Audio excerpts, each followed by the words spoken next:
Friends, welcome back to my channel enjoy life with Riya. আমি আজ হাজির হয়েছি আবার একটা নতুন রেসিপি নিয়ে। তাহলে রেসিপিটা শুরু করা যাক। আমি তো আমার ইউটিউব চ্যানেলে অনেক রকম ইলিশ মাছের রেসিপি শেয়ার করেছি। আজ আমি শেয়ার করব সর্ষে বাটা দিয়ে আর বেগুন দিয়ে ইলিশ মাছের হালকা ঝোল রেসিপি। 400 গ্রামের মতো ইলিশ মাছ কেটে ভালো করে ছাড়িয়ে নেওয়া হয়েছে, আর পিসগুলো ঠিকঠাক করে নেওয়া হয়েছে। খুব একটা পাতলাও না, খুব বেশি মোটাও না। এগুলোকে আমি ভালো করে নুন হলুদ মাখিয়ে নেব। পরিমাণ মতো নুন দিয়ে দিচ্ছি, ওই হাফ টিস্পুনের মতো নুন দিয়েছি। আর এর মধ্যে দিয়ে দেবো আমি 1 টিস্পুন হলুদ গুঁড়ো দিয়ে আমি ভালো করে মাখিয়ে নিচ্ছি। মাখিয়ে ওই মিনিট 3-4 রেখে দিচ্ছি ম্যারিনেশন করে। খুব ভালো করে এগুলো আমি মাখিয়ে নিয়েছি। এটা আমি মিনিট 4-5 রেখে দিচ্ছি। আর একটা আমি বেগুন নিয়েছি, লম্বা বেগুন যেগুলো হয় সেগুলোকে আমি 8 টুকরো করে কেটে নিয়েছি। মিডিয়াম সাইজের বেগুনটা ছিল, বেগুনটাকে টুকরো করে নিয়েছি। এর মধ্যে আমি নুন আর হলুদ একটু মাখিয়ে রাখছি। এগুলোকে আমি পরে ভেজে নেব। মাছগুলো বেগুনগুলো সব আমি ভেজে নেব, তার জন্য আগে থেকে নুন হলুদটা ভালো করে মাখিয়ে নিচ্ছি।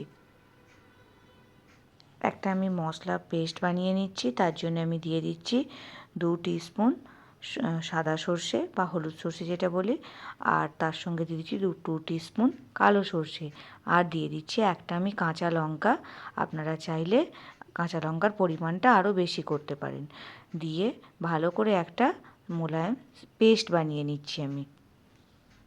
এরপর আমি একটা কড়াই নিয়েছি, কড়াইয়ে তেল গরম করে নিচ্ছি। এর মধ্যে দিয়ে দিচ্ছি আমি 2 টেবিল স্পুনের মতো সর্ষের তেল। সর্ষের তেলেতে গরম করে আমি মাছগুলো ভালো করে ভেজে নিচ্ছি। মাছগুলো ভাজতে বেশিক্ষণ সময় লাগে না, মোটামুটি 3-4 মিনিটের ভিতরেই মাছগুলো সব ভাজা হয়ে গেছে। সব মাছগুলো ভেজে সাইড করে রেখে দিচ্ছি। ওই তেলের মধ্যেই আমি দিয়ে দিচ্ছি বেগুনের টুকরোগুলো, যেগুলো আমি আগের থেকে নুন হলুদ মাখিয়ে রেখেছিলাম। সেইগুলো আমি হালকা করে ভেজে নিচ্ছি। 4-5 মিনিট লাগবে ভাজতে এগুলো। এগুলো আমি হালকা করে ভেজে এগুলোকে আমি তুলে নিচ্ছি কড়া থেকে।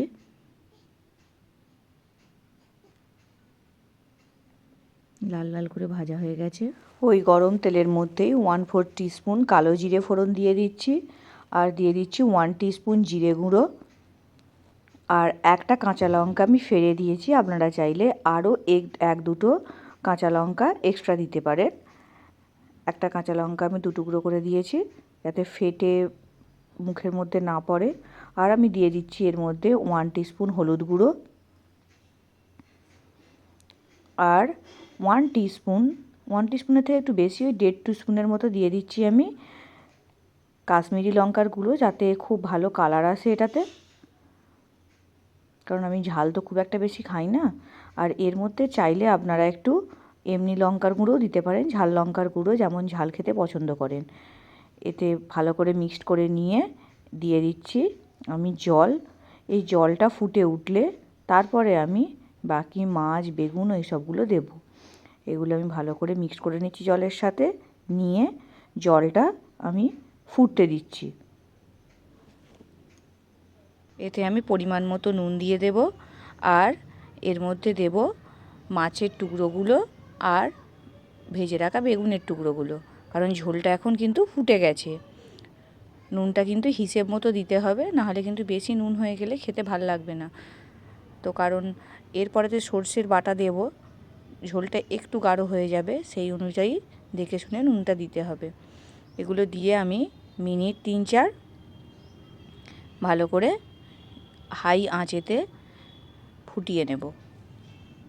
বেগুন আর মাছটা খুব ভালো করে ফুটে গেছে। এর মধ্যে আমি দিয়ে দিচ্ছি সর্ষে আর কাঁচা লঙ্কার পেস্টটা, দিয়ে আমি একটু ভালো করে নাড়িয়ে নিচ্ছি। মিক্সড করে আরও 1-2 মিনিট ফুটিয়ে আমি এটা নামিয়ে দেব। এরপরে আমি গ্যাসটা বন্ধ করে দিচ্ছি, আর ওপর থেকে আমি দিয়ে দিচ্ছি গোটা 2-3 কাঁচা লঙ্কা একটু ফেলে ওপর থেকে দিয়ে দিচ্ছি। আর ওপর থেকে দিয়ে দেব আর একটু কাঁচা সর্ষের তেল। দিয়ে আমি এই বেগুন আর মাছের যে সর্ষে বাটা দিয়ে গ্রেভিটা বানিয়েছি বা ঝালটা বানিয়েছি, এটা আমি নামিয়ে দেব। একটু ঝোল ঝোল করে নামাচ্ছি। যদি আপনারা চান আর একটু এটা ফুটিয়ে ঝোলটা একটু কম করতে পারেন। তবে আমি এই ঝোলটা খেতে খুব ভালো লাগে, তাই আমি এমন করেই বানিয়েছি। এটা একদম রেডি। বেগুন আর ইলিশ মাছের যে ঝোলটা আমি বানিয়েছি সর্ষে বাটা দিয়ে, এটা কিন্তু একদম রেডি হয়ে গেছে। গরম গরম ভাতের সাথে এটা আমি সার্ভ করছি। খেতে কিন্তু খুব ভালো হয়, আপনারা পারলে বানিয়ে দেখবেন। কেমন লাগলো রেসিপিটা অবশ্যই কিন্তু কমেন্ট বক্সে কমেন্ট করে জানাবেন। ভিডিওটা ভালো লেগে থাকলে অবশ্যই কিন্তু একটা লাইক করবেন। শেয়ার আর সাবস্ক্রাইব যারা এখনও করেননি তারা কিন্তু সাবস্ক্রাইব প্লিজ একটু করে দেবেন। পাশে থাকার জন্য অসংখ্য ধন্যবাদ। ভালো থাকবেন, সুস্থ থাকবেন।